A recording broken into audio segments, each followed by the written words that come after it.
I will always say this was a media trial. That's why he was punished. Otherwise, he would have been released in this case. For many around the world, Asaram Bapu has been providing a spiritual service. It's been claimed the self-styled Indian guru has even helped world leaders. But he's now been sentenced to life in prison for the rape of a 16-year-old girl. Bapu was found guilty of abusing one of his devotees, who was sent to his ashram for spiritual lessons. Then she, along with her parents, was summoned to meet the guru on the pretext she needed to be exorcised.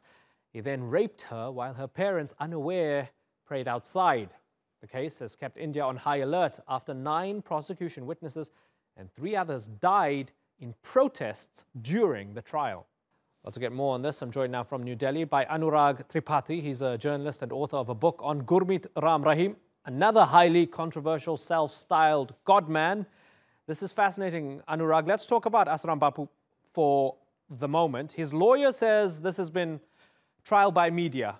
Is that true, at least to some extent? No, I totally disagree with this. This has become a trend now. I mean, when a fake godman or a cult leader like Asaram or Gurmeet Ram Rahim Singh are arrested, there's a kind of impression which is their followers try to create that this was a media trial. Definitely, there was immense pressure from the media for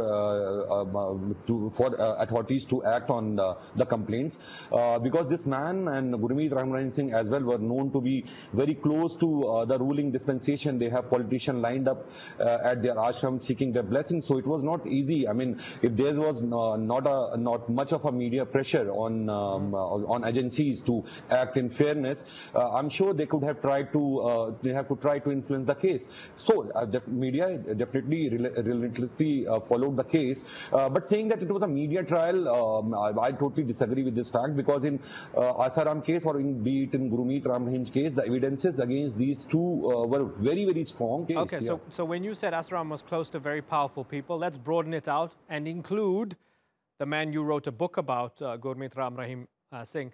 So, in general, can we say that this is almost the norm in India, where you have these gurus, these self-styled godmen, who are protected by Indian society because of the value that's given to what they do? Their style of operating is pretty common, be it in case of Gurmeet Ram Rahim Singh or Asaram. First, they create a kind of aura in front of their followers. They try to project the image that they are the reincarnation of God. They have supernatural powers.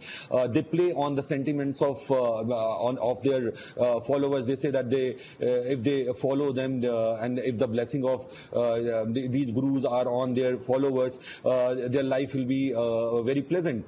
And eventually, when the following just increases, you know, they kind of deal with the political system. Even the politicians try to come and gain their support to have some more seats in Indian Parliament or state assemblies. So it's a kind of nexus between the politicians and these kind of gurus, which eventually make them so strong.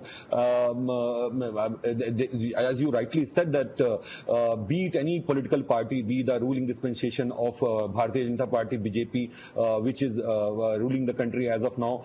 Given that that nexus has been smashed by a court ruling and the man is going to jail for life, how massive is this? How much of a change is this to the fact that these guys previously might have gotten away with abuse for years or maybe even decades? See, the thing is that in these two cases, in Gurmeet Ram Rahim Singh case and in the case of Asaram Bapu, the law eventually caught up with them and they were like prosecuted. But let me tell you, this is very little which has been done. You know, there are many fake gurus and babas like Asaram. They are still operating in this country. You know, and they tweak the system in their favor and they play with the law like that. So definitely, it's a good news for the public as in general, but many things need to be done. The investigation agencies need to be be more independent. They need to be given more power. They should be free of any kind of political pressures, because it has been seen that like in case of Gurmeet Ramnayan Singh, the first case was reported in 2002. There were two rape survivors. One of the rape survivors wrote a letter to the Prime Minister of the country seeking justice, and eventually he was jailed in 2017. So you look at the time frame, 15 years of 15 years he enjoyed all the luxuries, all the political patronage, all the support system, and he was living a very lavish life. So the thing is that when something like this comes up, it becomes very important that agencies who are probing the case, they should be free of any kind of political pressure. They should be given enough power to probe, they go inside their ashram hideouts or whatever they from where they are operating, and question them. It becomes very difficult for a state machinery or investigation agencies to bring them and question them. There is a lot of resistance, you know. They create such a kind of fear psychosis in the investigation agencies, that if the agencies will try to probe them, some of their followers might commit suicide or might create some kind of ruckus in the city and all. So this need to be avoided. Definitely, it's a good news that this man has been arrested, but much need to be done as far as giving more power to the investigation agencies are concerned, and political system just completely shunning these gurus or not giving them any kind of shelter or political patronage as such. Right. Anurag Tripathi, great to tap into your expertise. I thank you very much for joining us on the Newsmakers.